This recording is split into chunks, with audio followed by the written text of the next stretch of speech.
Salut Louise. Salut François. T'as ramené un cadeau? Bah c'est moi qui vais te faire un cadeau là parce que bon anniversaire. Bon anniversaire. Viens voir le cadeau, il est dans le garage. Va voir. Oula. Va voir. Regarde le cadeau. Waouh. T'as mis de l'ambiance. C'est incroyable. Regarde. Ah ouais. Regarde l'alternateur neuf. Waouh. La bobine neuve. Tout est propre. Ouais. Reste plus qu'à changer la batterie. C'est incroyable. Bon anniversaire Louise. Les dames de fer reprennent en première, les autres sont dans le rétro. Les dames de fer, tout autour de la terre, elles font rugir la Peugeot 205, qu'il faut réparer. Louise, Margot et leur mécano. Je suis pas les dames de fer, 205 de l'enfer.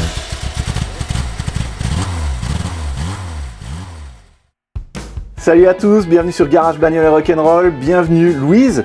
Louise, tu nous as apporté quoi là? Un beau pare-choc.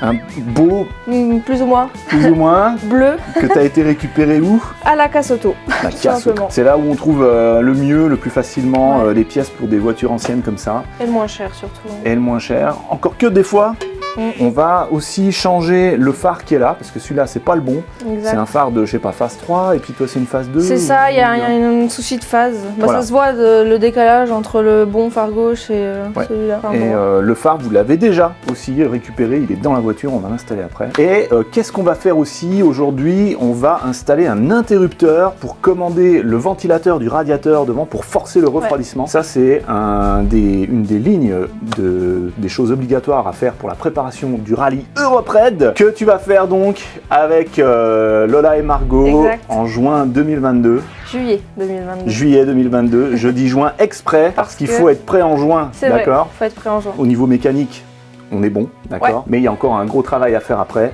La carrosserie. La carrosserie, donc là, il va falloir speeder maintenant, hein. Ouais, je sais bien. On va attaquer, on va commencer tout simplement par démonter la calandre, les phares, le Pare-choc, pare-choc, et c'est assez facile.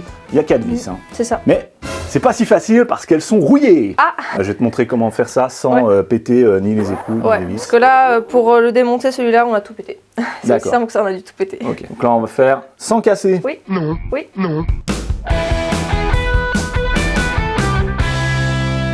Allez, on commence par la calandre. Yes. C'est simple, il y a 2 vis. Hein. Toc, et on tire vers le haut. Hop. Les phares. Alors là, tu vas peut-être me dire, toi, comment vous avez fait pour démonter le phare. Parce Comment que... on a fait? Très bonne question. C'était derrière, je crois. C'est là derrière, il y a un petit... Donc si on tire là-dessus, normalement, voilà, ça se démonte tout simplement. Ah, d'accord, ok. Sauf que là, derrière, Donc là- c'est un peu caché, quoi. Tu tires vers l'avant? Non, je pousse vers l'arrière. Avoir Comme des ça. petits doigts. Et Ouais. après, tu tires. C'est Vas-y, ça. tiroir, pendant que je pousse. Voilà. Yes. Effectivement, c'est très facile. Tout bête. Il y a le deuxième loquet là de l'autre côté. Vas-y, tiroir là. Yes. Ok. Et Et ça? Alors, tu regardes ici sur l'autre. ouais. Ouh là là. Pourquoi ça part tout seul, ça? C'est pas censé partir tout seul. Ah, ça non, ça c'est pas censé partir tout seul. On va peut-être soit le clipser, soit le coller. hein. ouais. Vas-y, voir. Hein. Ah, c'est bon. Ça sort, ça se déclipse, ça tout simplement. Ouais, je te l'ai déclipsé là, tiroir.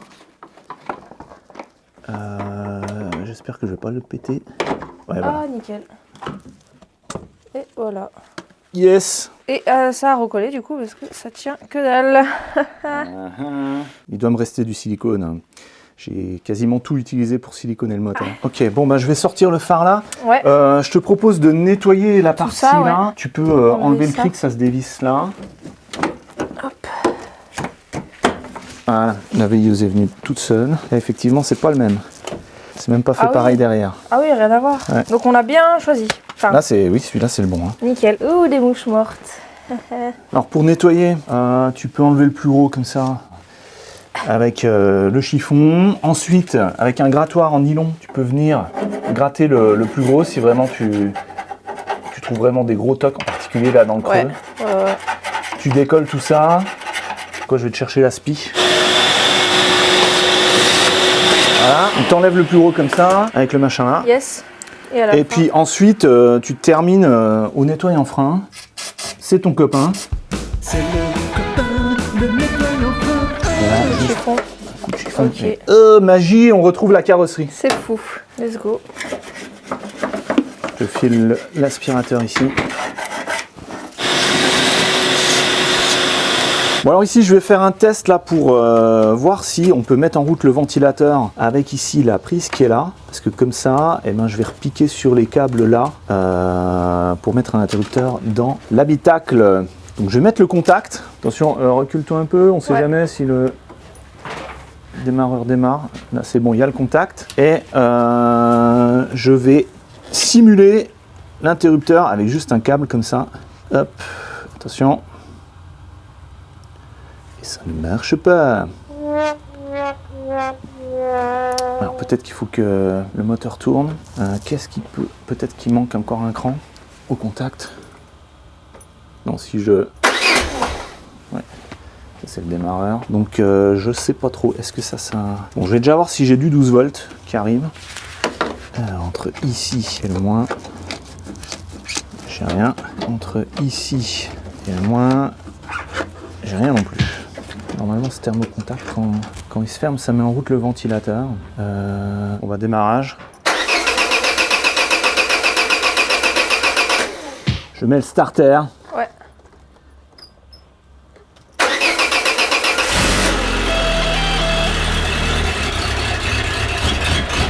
Wow!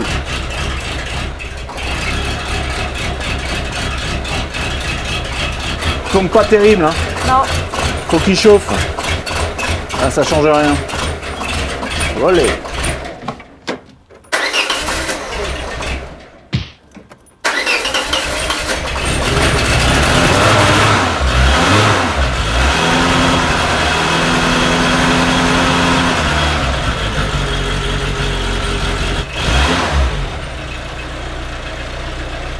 C'est mieux. C'est mieux. Là j'ai enlevé le starter et le ralenti est bon quoi. Ah, à peu près bon. Faut vraiment qu'elle chauffe et après elle tourne Ouais. bien. Il y a un petit bruit de grincement, je sais pas ce que c'est. Ouais. Non, ça vient pas de là. Hein. Ça vient de l'arrière. Hein. Ouais. Ça peut être le tuyau que j'ai mis.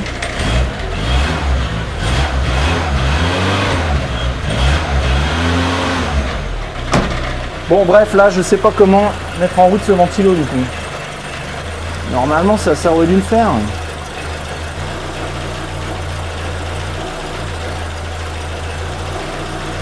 Bon on va voir, on va démonter le pare-choc et puis on va regarder ça plus en détail.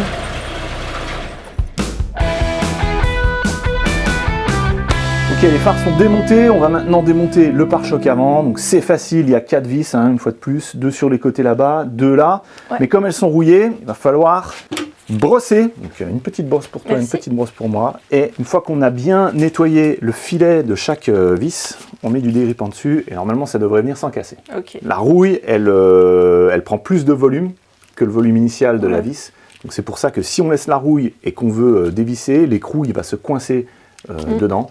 Comme il y a plus de volume, il se coince dedans et si on force, c'est là qu'on casse. Ok. On va les brosser et dégripper ça. Alors donc, la vis, elle se trouve ici. Et donc, il faut bien nettoyer. Et là, en plus, le filet, il est endommagé. Je vais voir si je peux y aller avec un outil pneumatique. De sécurité. C'est un petit peu mieux. Bon là écoute Louise, j'ai pris une plus grosse brosse et ça marche mieux. Ok. Donc je te l'amène. Ouais, je veux bien. Vas-y, essaye avec ça. Alors, dégrippant. Et là on y va de manière généreuse.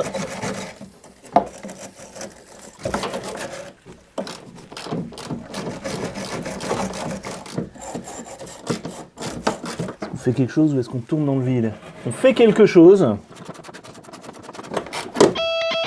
Et voilà. Nickel. Merci. Donc dégrippant. Hein. Ah oui, dégrippant. Là pour le coup ça sert. Ouais. Allez Louise. Si tu forces de trop, c'est que ça va pas, c'est qu'il y a encore trop de crasse dans le filet. Donc remets dans le sens vissé, revisse. Revisse quoi? Bah l'écrou. Tu vois, t'as J'ai essayé. même pas dévissé. Hein. Il y a rien qui est venu? Ah, rien du tout. Ok, bon, laisse-moi jeter un œil. Rien du tout. Alors, bah on est bien là pourtant au niveau. Attends. Oh mais c'est incroyable. Ah, j'ai peur de péter un truc. Tu sais quoi? On va démonter la roue là pour se donner un peu plus d'espace. Ah, ça s'enlève comme ça. Moi, j'enlève comme ça. Je sais pas si c'est censé s'enlever comme ça, mais je fais comme ça. La péteuse. Hop. Ok, déjà on a plus de place pour travailler. T'as bien fait le derrière aussi, t'as essayé? Ouais, avec la petite. Ok. Peut-être ça aide.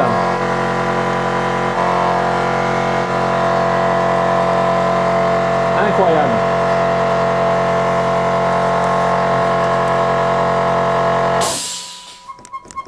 J'ai peur que ça pète, mais en même temps, si ça pète le vieux pare-choc, on s'en fout.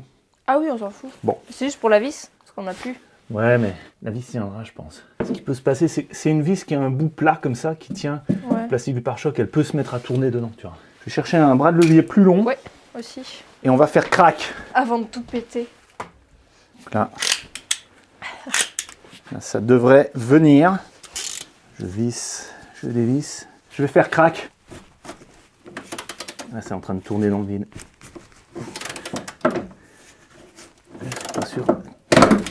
Aïe. Ça a fait crack. Ça a fait crack. Ouais, bah oui, c'est bien pété. Ouais, là, la vis est dedans. Pas cool. Bon, bah, je vais voir si, s'il y a moyen que je te répare ça. On va essayer de trouver une solution. Hein. Bon, maintenant, on va faire les vis qui sont là à l'intérieur. Ça va être à peu près la même histoire. Donc, c'est les vis qui sont ici. Donc là, c'est pareil, petite brosse métallique. Ok. T'as ta brosse là-bas. Ouais. Ok, bon, je vais déjà essayer mon côté. Ouais, je sais même pas si ça sert à quelque chose ce que je suis en train de faire. Je vais prendre une grande douille.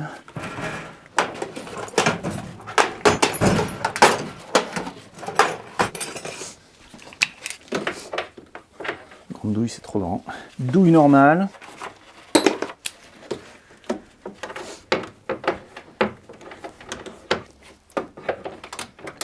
Ça va, ça a l'air de venir.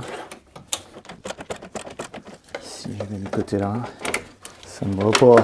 C'est bien compliqué. Alors, clé de 13 à cliquer. Je visse, je dévisse. Je sais même pas si ça sert à quelque chose.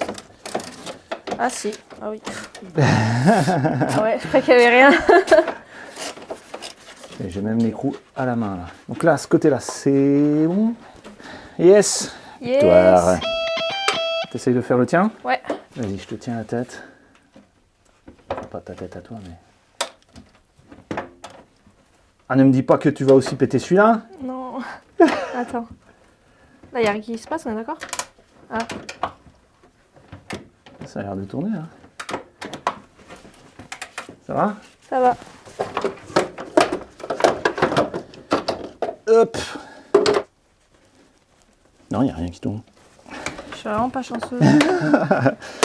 Pas de bol. Le déripant, tu l'avais bien mis sur la tige. Hein. Ouais. Ouais, je l'ai senti. Tu avais vraiment frotté tout ce que tu pouvais. Ouais.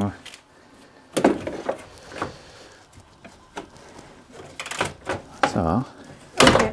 Ça ne va pas. Putain, j'ai pété aussi celui-là. Ça Ok, va. bon bah, c'est une demi-réussite. Demi-réussite. C'est déjà ça. Franchement, c'est déjà ça. Bon là, normalement, on devrait pouvoir le tirer, devrait venir. Ouais.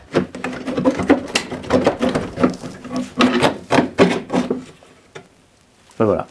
Ok. Ouf. Donc là, la tige, ouais, c'est une grande tige et qui a pété, et l'autre là aussi. Ouais. Donc là, il va falloir que je trouve quelque chose pour te remplacer ça. Et le truc, c'est que c'est derrière la baguette, la fameuse baguette chromée là. Bon, ben on va voir ça. Hein. Alors les baguettes chromées, elles sont tenues par ici des petits clips en plastique et on peut les sortir avec une pince coupante. On appuie dessus, tac, et on pousse. Normalement, voilà, ça la fait sortir. Donc, il faut faire ça tout du long. Après, si ça se trouve, la baguette chromée là, elle sera peut-être finalement en meilleur état. Je sais pas que l'autre qui a été percée par des vis. Peut-être, ouais. Peut-être ça peut se redresser et puis tu pouvais la repolir un Ouais. coup et la remettre. Hein. Il y a des tutos polissage, polissage de chrome sur YouTube. Alors attends, parce que là on va être gêné par la plaque La d'immatriculation, plaque, donc on va la dégager. Alors. Youp. Donc là on peut sortir Voilà. Donc tu vois, elle est finalement, Non, elle est pas en mauvais état. elle est pas mal. Il faut redresser là. Ouais.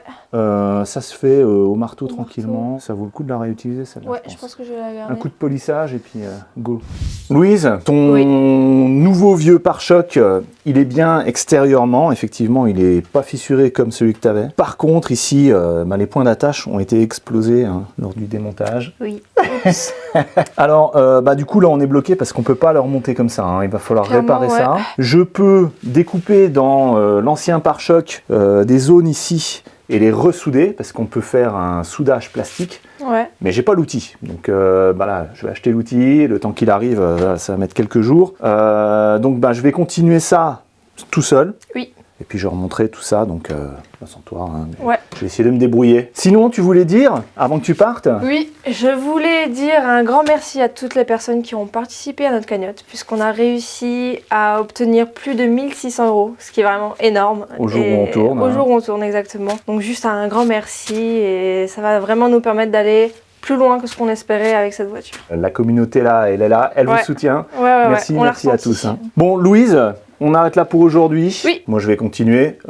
Pour toi, tu retrouveras la voiture dans quelques jours. Pour vous, vous la retrouvez tout de suite.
Une nuit est passée, là c'est bien sec, ça tient bien. Entre-temps, j'ai reçu mon outil pour souder le plastique. Livraison en un jour par Amazon, c'est quand même formidable. Merci Amazon et tous les livreurs d'Amazon qui désenclavent nos campagnes. Je suis très content de vous proposer des liens affiliés Amazon en dessous en description, parce que ce genre d'outil là, ça ne se trouve pas dans les magasins aux alentours. Donc c'est pas vraiment du soudage plastique, là c'est plutôt un système qui permet de mettre des petites agrafes métalliques dans le plastique et ça va renforcer ici la colle que j'ai mis. Alors je vais d'abord faire un essai sur le vieux pare-choc.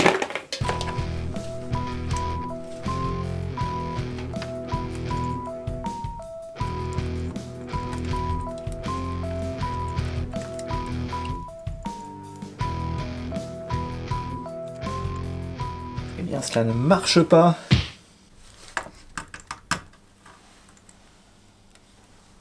C'est incroyable. Bon ben voilà, j'ai fait le test pour vous. Pour moi, avec ce pare-choc là, ça ne fonctionne pas. Je pense que le plastique de l'époque là, c'est pas le même plastique qu'on a sur les pare-chocs d'aujourd'hui. Les pare-chocs d'aujourd'hui normalement sont en ABS. Et là, je ne sais pas trop ce que c'est. Quand on le coupe, ça part en écaille comme ça. Donc, si vous savez quel type de plastique c'est, mettez-le en dessous en commentaire. Ce que je vais faire, du coup je vais pas utiliser ça. Je vais prendre ce qui me reste de colle là, bicomposant et je vais renforcer à mort ma réparation en espérant que ça tienne.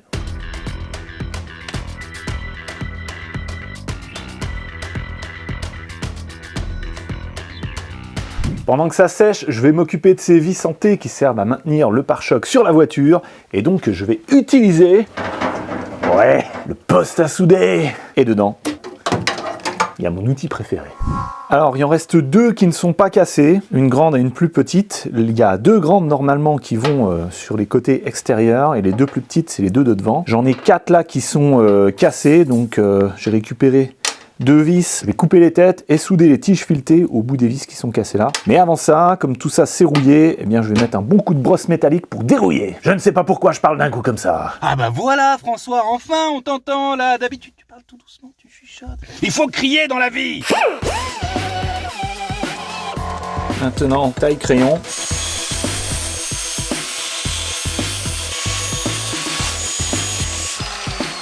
Coupage de tête.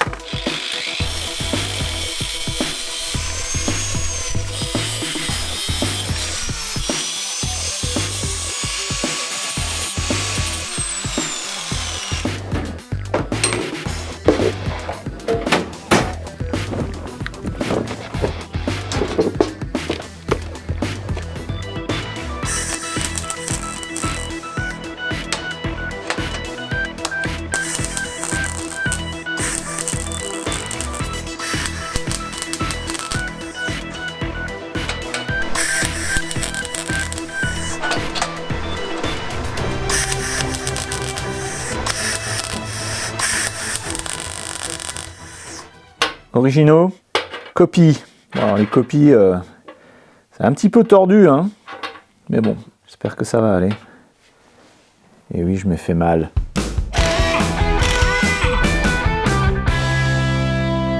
Bon, je vais m'occuper de la baguette chromée.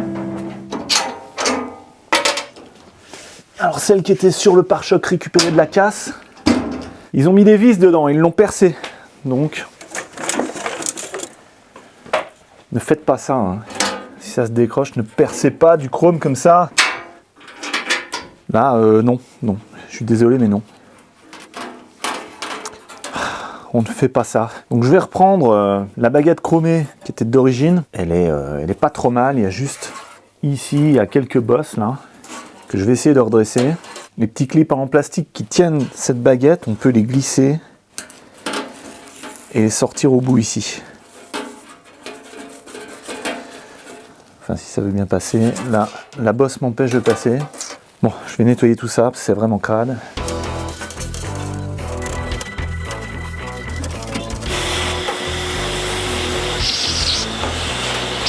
Eau savonneuse.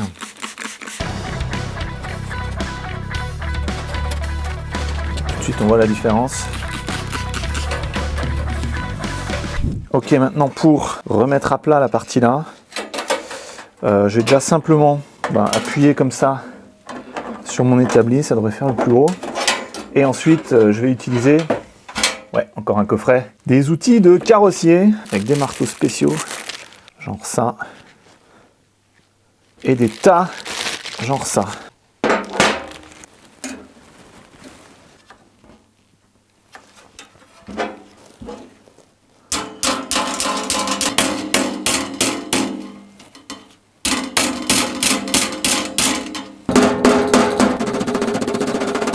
Ouais. Bon, je vais tapoter comme ça, et puis je vous montre comment ça donne après. Alors voilà ce que ça donne après mon intervention. Écoutez, je trouve que ça va, hein. On voit qu'il y a quelques traces là encore, hein. Donc ici j'ai redressé. Là aussi c'était les deux endroits les plus touchés, hein. Mais voilà, globalement c'est plutôt pas mal. Et surtout, c'est redevenu droit. Bon, maintenant, j'aimerais faire briller tout ça, donc je vais prendre de la laine d'acier.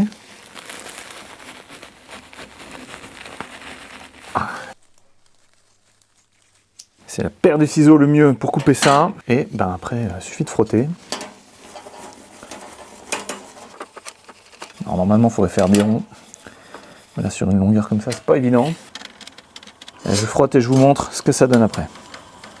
Bon, c'est pas mal comme premier résultat avec la laine d'acier là. On voit quand même encore un peu mes petits coups de marteau là. Ici. Ici aussi, mais en tout cas, cette pièce-là, elle est beaucoup mieux qu'avant. On va aller un cran plus loin. Je vais prendre du polish spécial pour les chromes. Un truc en coton comme ça. Et puis, on va frotter pour faire briller. Champagne.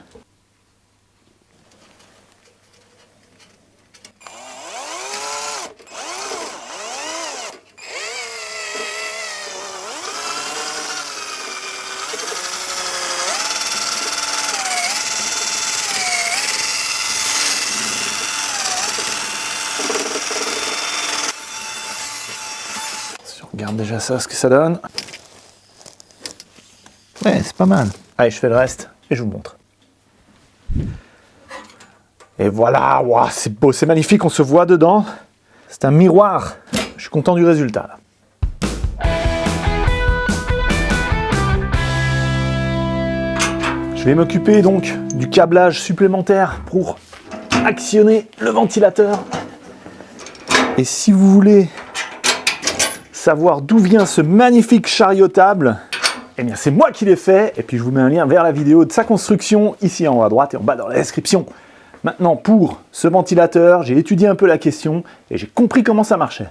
Alors comment est-ce que ce ventilateur de radiateur est contrôlé sur la Peugeot 205? Eh bien contrairement à toutes les voitures actuelles, il n'y a pas de relais, c'est un système finalement très très simple. Donc sur le ventilateur, il y a deux gros câbles qui arrivent. Le premier, il est relié à la masse. Il va tout simplement vers le moins de la batterie, en utilisant la caisse comme conducteur. Maintenant le plus, comment est-ce qu'il est amené au ventilateur? Eh bien tout simplement, au niveau du radiateur, il y a une sonde. Et c'est une sonde qui a 3 plots. Je vais vous la dessiner, je vais faire un carré. Il y a un premier plot ici, qui est relié directement au plus de la batterie et de l'alternateur. Et il y a 2 autres plots ici. Et cette sonde, elle agit un petit peu comme un interrupteur, si vous voulez. Elle peut aller faire contact au plot là, ou au plot là, ou à aucun, en fonction de la température. Ça, c'est en fonction de la température du radiateur. Radiateur qui est juste derrière le ventilateur. Quand la température augmente un petit peu, et que ça commence à chauffer, ça va fermer le contact vers un premier plot.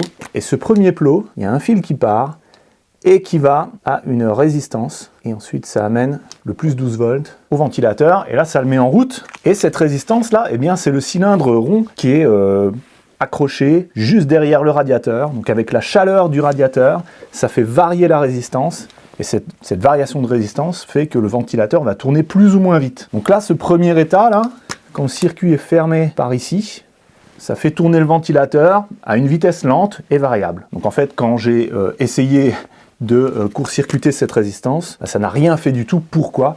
Parce que la sonde ici, ici elle était ouverte, hein.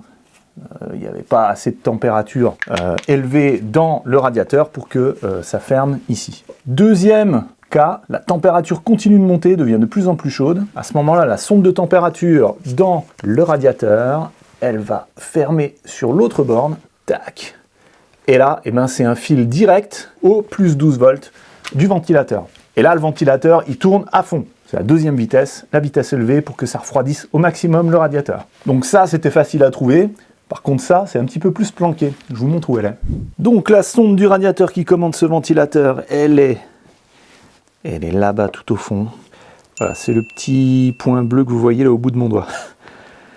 Maintenant, pour remplir les critères obligatoire de l'Europe-RED, il faut donc que j'installe un interrupteur dans l'habitacle qui commande ce ventilateur. Donc l'idée, ça va être quoi? Ça va être tout simplement, par ici, de prendre un fil supplémentaire, de l'amener par là, d'amener un interrupteur dans l'habitacle, et ça, ce sera branché sur le plus 12 volts. Et donc comme ça, quand on actionne cet interrupteur, tac, tout de suite, ça met en route le ventilateur à pleine vitesse. Alors, pour ça... J'ai récupéré une vieille alimentation de PC, et là j'ai un interrupteur Je pense que au niveau puissance, ça devrait aller, il devrait tenir, puisqu'il faisait le contact du 220 volts qui arrivait ici, et puis c'était une alim peut-être de 300 watts, donc voilà, ça devrait le faire. Alors là, Ford Pentium 4, date de production octobre 2001, ça date. Hein. Allez, je vais essayer de tirer ce câble-là. Là, voilà, donc vous voyez, elle est complètement vissée dans le radiateur. Je vais vous la débrancher. Donc on voit qu'il y a 3 connexions. Le fil vert, c'est le plus permanent. Le bleu, il va au ventilateur directement. Et le blanc, il va à la sonde, à la résistance qui se trouve ici. Donc, eh bien, cette résistance, je peux la rebrancher maintenant. On sait que ça ne va pas nous aider. Le ventilateur, donc, il a 2 gros fils qui sont là, qui viennent ici, juste derrière le phare. Et là, on a le jaune ici, qui est le fil de masse. Et les 2 fils blancs sont les 2 fils là qui amènent le plus. Donc je vais voir si je peux souder directement sur la cosse là un 3e fil. Avant de bidouiller dans l'électricité, je débranche le négatif. Et le fil, il faut bien l'accrocher derrière quelque chose parce qu'il a toujours tendance à revenir vers le plot de la batterie. Alors je vais essayer de sortir la cosse de la prise en utilisant ce genre d'outil foireux. Je vous mets un lien dans la description. Et si ça marche, je compte sur vous pour aller les féliciter.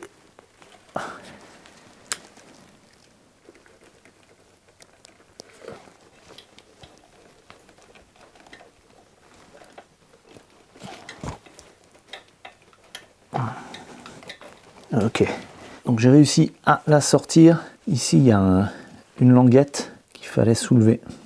Donc, il fallait passer ça en dessous. Donc ça marche à peu près. Il faut toujours porter des gants, si possible adaptés. Je mets un petit peu de pâte décapante.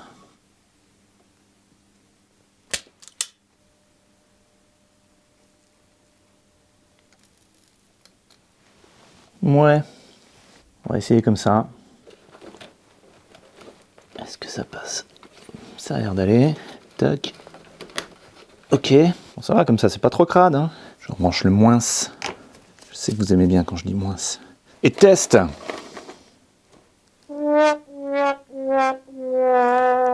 Ça ne marche pas. Bon, ma soudure était très mauvaise, j'ai ressorti la prise et le câble s'est décroché tout de suite. Donc je vais retenter.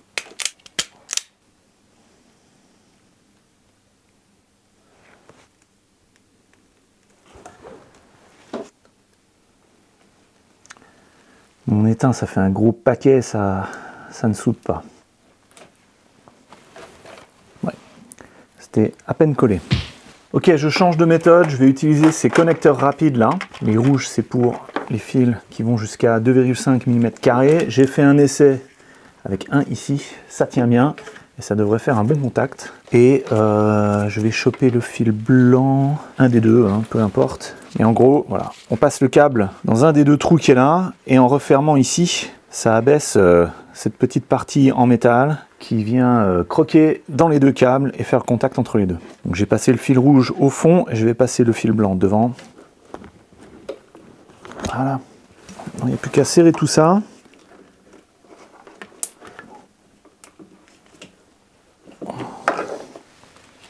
Bon, bah oui, ça a l'air d'être correct, ça tient. Maintenant, test. Donc, attention les étincelles.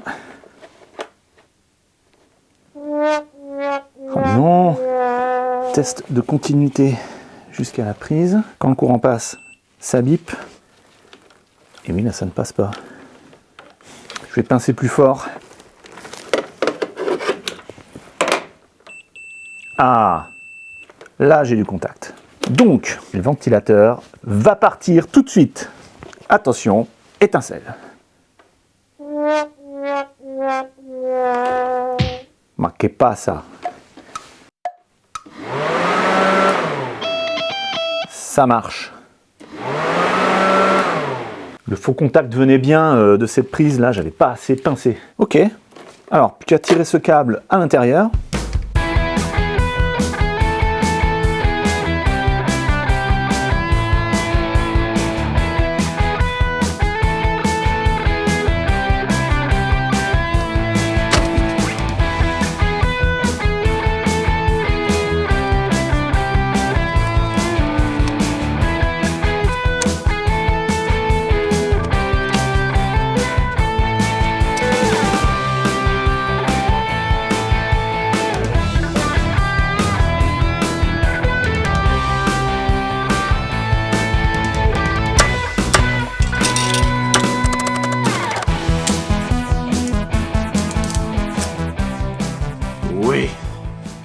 Alors, j'ai soudé non sans mal l'interrupteur au fil qui vient du compartiment moteur. Je vais mettre un fusible. J'ai mis 15 ampères. Donc c'est isolé, mais je remettrai du scotch autour de tout ça. Et je connecte à un 12 volts qui arrive ici.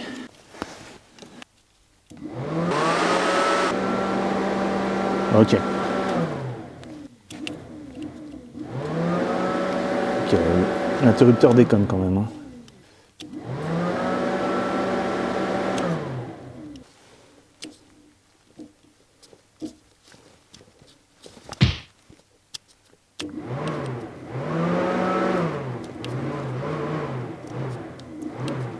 Ok, mon interrupteur, il est en train de crever. Bon, il n'a pas aimé mon soudage là derrière. Ok, faut que j'en trouve un autre. Mais bon, je me rapproche.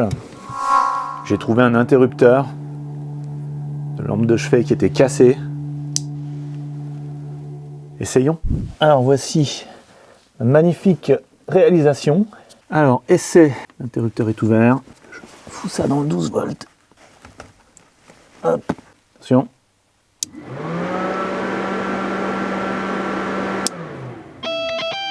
Pas mal. Allez, c'est vendu.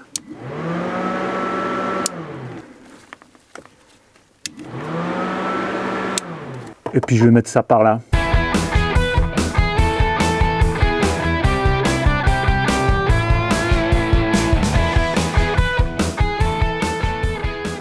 Bon, au final, j'ai réussi à aller choper un 12 volts propre là derrière, entre ces deux câbles blancs.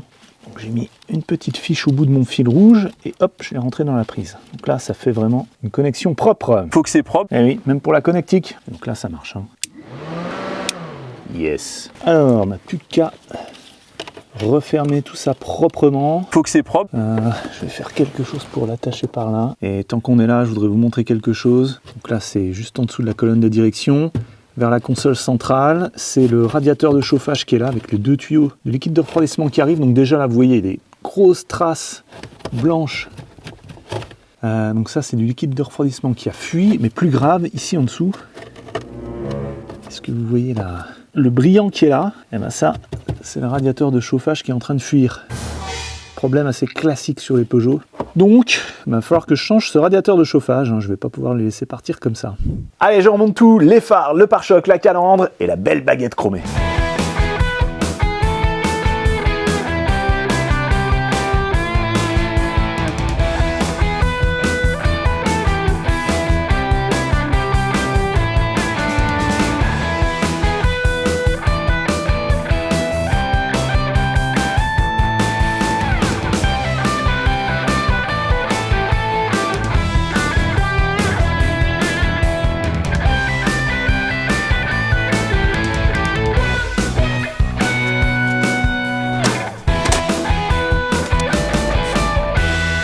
Phare gauche changé, pare-choc changé, la baguette chromée qui brille et surtout interrupteur manuel qui permet de contrôler le ventilateur depuis l'intérieur. Là, je crois qu'on peut dire que la mission est réussie. Alors là, dans la liste des réparations obligatoires, tout est quasiment fait. Il reste plus que les freins et les pneus. Les freins, on le fera dans le prochain épisode. Et comme d'habitude, dans la description, vous retrouverez les liens vers tous les outils et les produits que vous m'avez vu utiliser dans cette vidéo. Ici, je vous laisse la playlist de ce super projet Les Dames de Fer.